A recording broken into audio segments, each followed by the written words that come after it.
আল্লাহ পাকের পক্ষ থেকে যে বিধানটা আসে সেটা ভাইজান সরাসরি মাঝখান দিয়ে ধরা হয়। সেটা ভাইজান কোনো উঁচু নিচু দেখে না। যদি কয়েকটা এক্সাম্পল আপনাদের সামনে আমি ধরতে চাই, দেখবেন বন্যা যখন আসে আল্লাহ পাকের পক্ষ থেকে আসে, দেখবেন এমন কোনো সিস্টেম কিন্তু থাকে না। ধনির যে ক্ষেতটা, এই ক্ষেতটাও বন্যায় ধরে, নেতার যে জমিন আছে এটাকেও যেমন বন্যায় ধরে, গরিব রিক্সাওয়ালা তার ক্ষেতটাকেও বন্যায় ধরে। বোঝা গেল আল্লাহ পাকের পক্ষ থেকে যা আসে সকলকে সমান করে ধরে, কোনো উঁচা নিচু দেখে না, নেতা রিক্সাওয়ালা দেখে না। ইমানদার থাকতে জুড়ে বলেন ঠিক কিনা? সম্মানিত সদী, আগুন যখন একটা বিল্ডিংয়ে লেগে গেছে, আগুনটাও আল্লাহর পক্ষ থেকে এসেছে ভাইজান। সেটা এমন না যে এটা নেতার বাড়ি এই জন্য আগুন তাকে ধরবে না, সেটা রিক্সাওয়ালার বাড়ি সেটাকে আগুন খুব ভালো করে ধরবে, এরকম না ভাইজান। আগুন সামনে যেটাকে পায় সেটাকে ধরে, উঁচা নিচা সেদিকে তাকায় না, সব কটাকে সমান করে ধরে। ইমানদার থাকলে কথা জোরে বলতে হবে ঠিক কিনা? সম্মানিত সদী, আগুন যেমন সমান করে ধরে, বন্যা যেমন সমান করে ধরে, ঘূর্ণিঝড় আসছে, বাতাস চলে আসছে, তুফান চলে আসছে, আল্লাহর পক্ষ থেকে তুফান চলে আসছে ভাইজান। দেখবেন কোনটা উঁচা কোনটা নিচা, কোনটা ধনী মানুষের কোনটা গরিব মানুষের সেদিকে লক্ষ্য করে না, সব কয়টাকে সমান করে ধরে। কারণ তুফানটা, ঘূর্ণিঝড়টা আল্লাহ পাকের পক্ষ থেকে আসছে। কয়দিন আগেও আমরা দেখেছি, আমরা রাত সাক্ষী হয়ে আমরা এখানে বসে আছি। কয়দিন আগেই দেখলাম তো একটা ভূমিকম্পন আসছে, জমিনটা ভাইজান কয়দিন আগে কেঁপে উঠেছিল। ইমানদার তো একটা জুড়ে বলতে হবে ঠিক কিনা? ভাইজান আমরা দেখেছি সব প্রত্যেকটা। এরকম কি আপনারা বলবেন হুজুর ধনী মানুষের বাড়িটা কাঁপে নাই, নেতার বাড়িটা কাঁপে নাই, রিক্সাওয়ালার বাড়িটা কেঁপেছিল, সব কয়টা কেঁপেছিল নাকি দেখে দেখে কেঁপেছিল? তার মানে বোঝা গেল আল্লাহ পাকের পক্ষ থেকে যা আসে সব কয়টাকে সমান করে ধরে। বন্যা আল্লাহ পাকের পক্ষ থেকে সব কয়টাকে সমান করে ধরে। তারপরে বাতাসটা আল্লাহ পাকের পক্ষ থেকে সব কয়টাকে সমান করে ধরে। ঘূর্ণিঝড় আল্লাহ পাকের পক্ষ থেকে সব কয়টাকে ধরে। আপনারা কোরআনটা, যেই কোরআনের তাফসীর শোনার জন্য এখানে বসেছেন, ইমানদার থাকলে আওয়াজ দিয়ে বলতে হবে, বলেন তো কোরআনটা কার পক্ষ থেকে আসছে? ইমানদারের আওয়াজটা হয় না, আর একটু জোরে বলতে হবে কার পক্ষ থেকে আসছে। তাইলে যেহেতু আল্লাহ পাকের পক্ষ থেকে কোরআন আসছে, কোরআন ভাইজান কোনো উঁচু নিচু দেখে না, ডাইরেক্ট সব কয়টাকে সমান করে ধরে। কথা বলতে হবে ঠিক কিনা? সম্মানিত উপস্থিতি, গোটা আমরা পেছনে দেখেছি 17টা বছর যখন কোরআনের আয়াত আমরা যখন পড়েছি ভাইজান, কানে কানে হুজুর এই সম্পর্কে বলা যাবে না, সেই সম্পর্কে বলা যাবে না, ঘুষ সম্পর্কে বলা যাবে না, সুদ সম্পর্কে বলা যাবে না, এই আয়াত নিয়ে কথা বলা যাবে না, সে আয়াত নিয়ে কথা বলা যাবে না, এরকম ভাইজান বারবার আমাদের কান পর্যন্ত বাড়ি হয়েছে। ইমানদার তাকে জোরে বলতে হবে ঠিক কিনা? তাইলে ভাইজান যে আয়াতটা পড়ছি, মাঝখান দিয়ে ধর্ম, ডাইরেক্ট ধর্ম, রাজি? কথা বলে না, নিতে দেখা যায় তৈরি না, রাজি? রাজি? আগে আপনাদের কাছে বলতে চাচ্ছি ভাইজান, আমার বক্তব্য হলো এটা ভাইজান, যখন আপনি নৌকা দিয়ে যখন একটা নদী পার হইবেন ভাইজান, নদীর কিন্তু কানি দিয়া যাওয়া যায়, মাঝখান দিয়া যাওয়া যায়। মাঝখান দিয়ে গেলে কিন্তু তরঙ্গ বেশি ধরে, কানি দিয়ে গেলে কিন্তু তরঙ্গ কম লাগে। আমি আপনাদের কাছে জানতে চাই, যে আয়াতটা পড়েছি মাঝখান দিয়ে যেতে পারবো নাকি কানি নিয়ে যেতে হবে? মাঝখান দিয়ে যাওয়া যাবে তো? সম্মানিত উপস্থিতি, যে আয়াতটা আজকে আপনাদের কাছে পড়েছি, সেই আয়াতটাকে যদি মাঝখান দিয়া ভাইজান, তাইলে কিন্তু তরঙ্গ ঢেউ একটু উঁচা উঁচা আসতে পারে। তাইলে কি ভাইজান এখান থেকে উঠে চলে যাবেন নাকি কথা বলা যাবে? আসেন ভাইজান, তাইলে সামনে দিয়া ভাইজান সূরাতুল বাকারা থেকে 2 নম্বর পারা 2 পৃষ্ঠা থেকে একটা আয়াত আপনাদের সামনে পড়েছি। আয়াতটাকে সামনে রেখে কয়েকটা কথা বলেই ভাইজান আপনাদের কাছ থেকে বিদায় নিব। ওমা তৌফিক ইল্লা বিল্লাহ। সম্মানিত উপস্থিতি, যদি ভাইজান আয়াতটাকে একটু উপর থেকে টান দিয়ে আসি, এ পৃথিবীর বুকে মহান আল্লাহ রাব্বুল আলামিন যেই মহামানবকে জমিনে পাঠাইছিলেন, লোকটার নাম ছিল হযরত আদম আলাইহিস সালাম।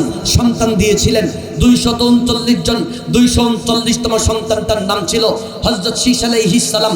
তার ছেলে ইয়ানব, তার ছেলে ইয়ারব, তার ছেলে মেলাই, তার ছেলে কায়নান, তার ছেলে ইদ্রিস আলাইহিস সালাম, তার ছেলে মুতাবাশশিহ, তার ছেলে লামখনিকনু, তার ছেলে নূহ আলাইহিস সালাম। ভাইজান হযরত আদম আলাইহিস সালাম থেকে নূহ আলাইহিস সালাম পর্যন্ত 10টা সিঁড়ি হয়। এই 10টা সিঁড়ি, এর মধ্যে ভাইজান কোনো শরীয়ত আসে নাই ভাইজান। শরীয়ত কাকে বলে? শরীয়ত তো ভাইজান বলা হয় একটা প্রেসক্রিপশন। ভাইজান যিনি প্রেসক্রিপশন লিখে তার নাম হলো ডাক্তার, আর ডাক্তার যা লিখে নাম হলো প্রেসক্রিপশন। আর নার্স এর কাজ হলো প্রেসক্রিপশনটা দেখে রোগীকে ঔষধ সেবন করাইয়া দেওয়া। ভাইজান শরীয়ত তো একটা প্রেসক্রিপশন তুললো ভাইজান। মহাগ্রন্থ কিতাবগুলো হচ্ছে প্রেসক্রিপশন তুল্য। যিনি প্রেসক্রিপশন লেখে তাকে ডাক্তার বলা হয়। আমার আল্লাহ যেন ডাক্তার তুল্য ভাইজান, কিতাবগুলো যেন প্রেসক্রিপশন তুল্য, আর 1,24,000 পয়গম্বর যেন নার্স তুল্য। আল্লাহ পাক রব্বুল আলামিন শরীয়তটা সর্বপ্রথম যেই পয়গম্বরের কাছে শরীয়ত পাঠাইছিলেন, পয়গম্বরটার নাম হলো হযরতে নূহ আলাইহিস সালাম। ভাইজান, হযরত নূহ আলাইহিস সালামের কাছে শরীয়তটা সর্বপ্রথম আগমন করেছে। আমার সামনে যারা বসেছেন, হুজুর শরীয়তটা কেন, কোন দরকারে এসেছে, ভাইজান কয়েকটা কথা যদি না বলি তাইলে আপনারা বুঝবেন না শরীয়তটা হযরত নূহ আলাইহিস সালামের জমানায় কেন আসছে। ভাইজান কারণটা যদি উদ্ঘাটন করি, ভাইজান ব্যাপারটা হলো এমন, আমার সামনে আজকে যেই সমস্ত মানুষ বসে আছেন, যেই লোকগুলা বসে আছেন, গ্রামটার নাম আমরা জানি, গ্রামটা হলো একটা বগুড়া। বগুড়া একটা গ্রাম। ধরে নেন এই বগুড়া গ্রামের মধ্যে একজন স্বর্ণের ব্যবসা করে, স্বর্ণ ভাইজান 5 লক্ষ টাকা 5 ভরি স্বর্ণ নিয়া মালিকটা ভাইজান ঘরে আইসা তার 5 লক্ষ টাকা 5 ভরি স্বর্ণ একটা ভাঙ্গার টাঙ্গের ভিতরে ঢুকায় রাখছে। আবার সেই ভাঙ্গার টাঙ্গটা ঘরের একটা কোণার মধ্যে রেখে দিয়েছে। এই রাত্রেই ভাইজান ঘরে ডাকাত আসছে। ডাকাত এসে তো ঘরের সদস্য যারা ছিল প্রত্যেকের হাতের ভিতরে বেঁধে ফেলেছে। বাঁধার পরে ডাকাত সর্দার সবার আগেই ভাইজান এই যে 5 লক্ষ টাকা রেখেছে ভাঙ্গার টাঙ্গের মধ্যে, এই মালিক ছেলেকে বলে নাই, বাবাকে বলে নাই, মাইকে বলে নাই, সন্তান সন্ততি কাউকে বলে নাই, শুধুমাত্র মালিকে জানে 5 লক্ষ টাকা ভাঙ্গার টাঙ্গে রেখে টাংটা ঘরের কোণার মধ্যে রেখে দিয়েছে। ভাইজান তো আসার পরে ডাকাত এসে সবার আগে বৃদ্ধ বাবাজিকে জিজ্ঞেস করতেছে, বাজান রে, আপনার ছেলে 5 লক্ষ টাকা নিয়ে এসেছে, টাকাটা কোন জায়গায় রাখছে, মেহরবানি করে একটু বললে ভালো হবে, মিথ্যা কথা বললে কিন্তু গুনাহ হবে। তো মুরব্বি কি, আপনারা বলেন মুরব্বি কি ভাইজান টাকা কোন জায়গায় আছে জানে? ইমানদার নাই দেখা যায়, জোরে বলতে হবে জানে না, মুরব্বি জানে না। তো মুরব্বি ডাক দেখে, বাজান আমি জানি না টাকা কোন জায়গায় রাখছে। ওনার ওয়াইফেরে জিজ্ঞেস করে, ওয়াইফ কই জানি না। ছেলেকে জিজ্ঞেস করে, জানি না।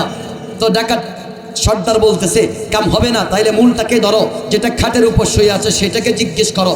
ভাইজান মূলটাকে জিজ্ঞেস করতেছে, ভাই যে টাকাটা কোন জায়গায় রাখছো, সত্যি করে কথা বলবো, নয়তো মিথ্যা কথা বলবে কিন্তু মেরে ফেলবো। উনি ডাক দিয়ে কই, ঘরের টাকা নাই। ইমানদার থাকতে জানতে চাচ্ছি, আপনারা বলেন ঘরের টাকা আছে না নাই? আপনারা কইলেন না যে ঘরের টাকা আছে না নাই? কোন জায়গায় আছে? টাংটা কোন জায়গায়? ঘরের কোণার মধ্যে। তো ওনাকে বলতেছে, ঘরের টাকা নাই বলছো, মেরে ফেলবো কিন্তু মিথ্যা কথা বলার সুযোগ নাই। আমি মিথ্যা কথা বলছি তুমি জানছো, তাইলে তুমি খুঁজে নাও, তুমি টাকা খুঁজে বের করে নাও। ভাইজান ডাকাত দল তালাশ করতে শুরু করছে, সবটা ঘর তন্ন করে তালাশ করলো, ভাইজান টাকা পায় না। এবার চলে যাওয়ার পালা। যখন চলে যাইতেছে তখন ডাকাত দল সর্দারটা ডাক দিয়ে বলে, টাকাটা হয়তো এখানে থাকতে পারে, দেখি তো ভাঙ্গা টাঙ্গের মধ্যে কি আছে। ভাঙ্গা টাঙ্গের দিকে ভাইজান যাইতে শুরু করলো। যখন দেখবেন ভাঙ্গা টাঙ্গের দিকে যাইতেছে, যেই লোকটা মালিক, যিনি টাকা রেখেছে, দেখবেন হাতটা থরথর করে কাঁপতেছে, পাটা থরথর করে কাঁপতেছে, মাথার চুলটা দাঁড়ায় যাইতেছে।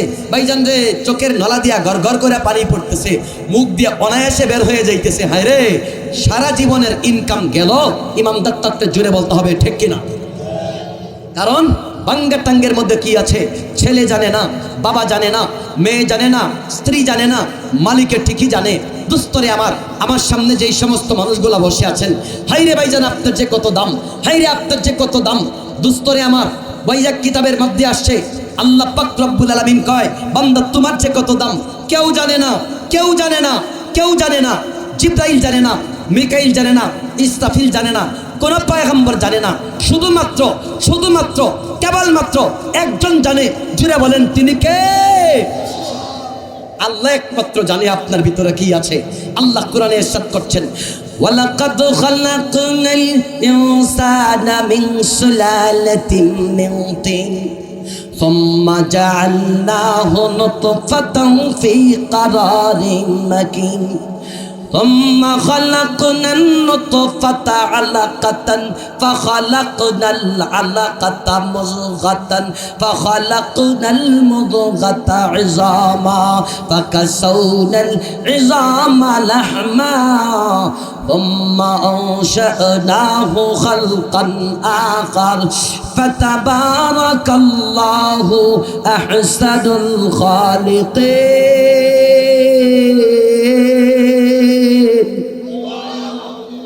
আল্লাহ পাক ডাক দিয়া বলেন, এই যে মানুষগুলো আমার চোখের সামনে বসে আছে, আল্লাহ তাআলা ডাক দিয়া বলেন মানুষটাকে আমি কত যত্ন করে বানাইলাম, আসমান বানাইলাম হাত লাগাই নাই, জমিন বানাইলাম তো হাত লাগাই নাই, চন্দ্র বানাইলাম হাত লাগাই নাই, সূর্য বানাইলাম হাত লাগাই নাই, আসমান জমিন বানাইলাম হাত লাগাই নাই, জান্নাত জাহান্নাম বানাইলাম হাত লাগাই নাই, দুই চোখে যা কিছু দেখো আর না দেখো সব বানাইলাম হাত লাগাই নাই, জিন বানাইলাম হাত লাগাই নাই, ফেরেশতা বানাইলাম হাত লাগাই নাই, শুধুমাত্র কেবলমাত্র একমাত্র একটা জাতি, নাম হলো মানব জাতি, নাম হলো আদম জাতি।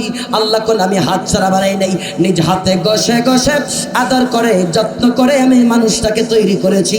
ইমানদার থাকলে জোরে জোরে করি সুবহানাল্লাহ। আল্লাহ কোন কেমনে বানাইলাম? আল্লাহ কোন সুম্মা খালাকনান নুতফাতান আলাকাতান ফাখালাকনাল আলাকাতা মুদগাতান ফাখালাকনাল মুদগাতা ইজামা। আল্লাহ ডাক দিয়া বলেন স্বামী স্ত্রী সহবাস করার পরে একটা পানির ফোঁটা মায়ের পেটে ঢুকে গেছে, এখানে একজন ফেরেশতা বসা আছে, আল্লাহকে ডাক দিয়া কয় আল্লাহ এই যে পানিটা মায়ের পেটে আসছে তুমি মানব জাতি বানাবা কিনা? আল্লাহ যদি কয় হ্যাঁ দুস্থ মানুষটা হয়, আল্লাহ যদি কয় না ভাইজান মানুষটা হয় না, আল্লাহ কোন যদি বলি মানুষটা হবে ভাইজান কেমনে হবে? আল্লাহ কোন সুম্মা খালাকনান নুতফাতান আলাকাতান ফাখালাকনাল আলাকাতা মুযগাতান ফাখালাকনাল মুযগাতা ইজামা। 40 দিন পরে আল্লাহ কোন বিশেষ প্রসেসিং এর মাধ্যমে পানির ফোঁটাটা রক্তের টুকরা বানাইলাম, 48 দিন পরে রক্তের টুকরা একটা গোশতের টুকরা বানাইলাম, 48 দিন পরে গোশতের টুকরা ডাইরেক্ট একটা হাড় বানায় ফেললাম। মানুষটার বয়স যখন মায়ের পেটে 4 মাস হয়ে গেল, আমি আল্লাহ পাক আদর করে যত্ন করে ভালোবেসে তার ভিতরে একটা আত্মা ঢুকাইয়া দিছিলাম। ইমানদার জোরে জোরে কোন সুবহানাল্লাহ।